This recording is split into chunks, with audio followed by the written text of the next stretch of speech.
I'm sorry. Um, Adam is a compost educator from CCE Tompkins. Okay, great. Fantastic. Hi, everybody.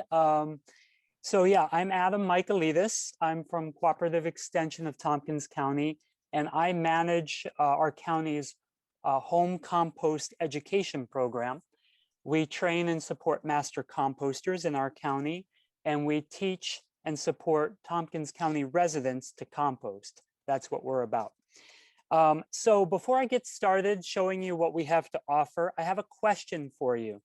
I see there's 77 people on the conference, and my question is, if I can see your hand, if you're there, and you make compost at home and use it in your garden. I'm just curious who I'm talking to.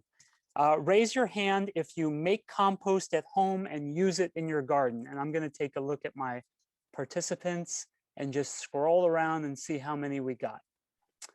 You can also use your little reaction button if you want to put a hand up. Yeah, hand up for if you make compost at home currently and you use it in your garden. Oh, this is a pretty composty crowd. Yeah, I'm looking through the hands. I see some thumbs up. I see some clapping, some reactions. Yeah, pretty good, pretty good. And a lot of people, some people are not putting up a hand, and I'm not sure if that's because they've stepped away, they use the bathroom or not. So it's hard to tell exactly, but I do see a lot of hands. So thank you. So the purpose of this 5-minute short presentation is just to tell you about our educational resources, show you where to find them, and then for anybody who wants to chat more with me or ask questions, you can come to the lunchtime chat today in 15, 20 minutes or so and ask me more questions. Or tonight, I wanted to put a plug out for our virtual composting with gardeners class. It's a 2-hour class tonight through Cornell Cooperative Extension, Tompkins County. So I'll put a link at some point to that class in case anybody wants to attend tonight, if you're not too zoomed out by then. All right, so on our website, on our compost resources page, we have all the basic info you need to set up and manage a compost. So either for you or for gardeners who you're teaching or you're working with, I encourage you to use the site. Basic stuff like what goes in the bin, what doesn't go in the bin, what's a brown, what's a green, what's the difference, what's moist, what's dry, and how to assemble your compost so that it works properly and you don't get problems typically associated with composting. Also, what kind of bin to use? Do you want to use a wire bin or a wood bin or what? And how to manage that compost over time.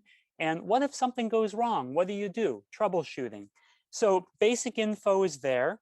Also, you know, a little bit more advanced info as far as how do you test your compost for maturity? How do you know when it's done? And then when your compost is done, how do we recommend you use it? Different practices for using compost. We also have specific topics like composting over the winter. What are some tips for that? Or for the fall, when you have abundant leaves, what do you do then? What if you're composting in a group setting? How do you successfully compost in that setting?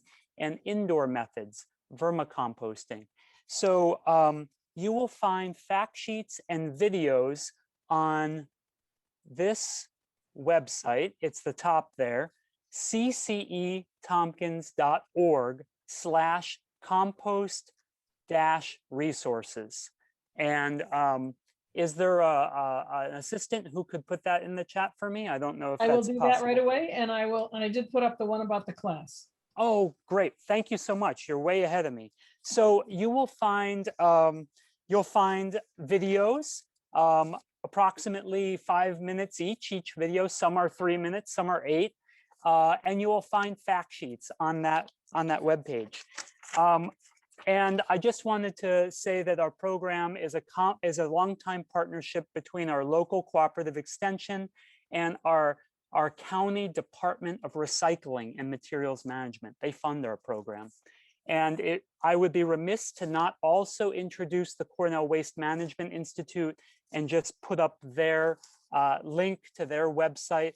They have tons of excellent compost resources, everything from farm and large scale to small scale and science resources for educators. So I think I've been a little more than 5 minutes. I thank you for your attention.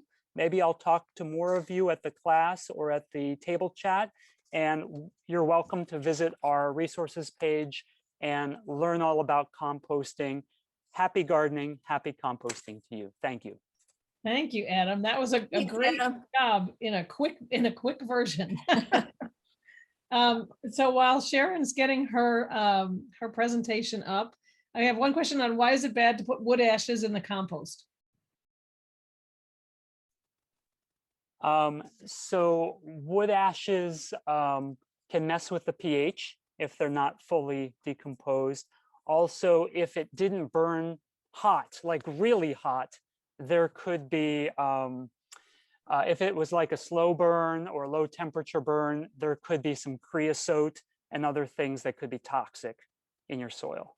So, if you really know what you're doing and you have total fly ash, and you're not burning any questionable items, like newspaper or anything else, might be okay, but the general rule of thumb is no, for just out of precaution for using wood ashes in compost.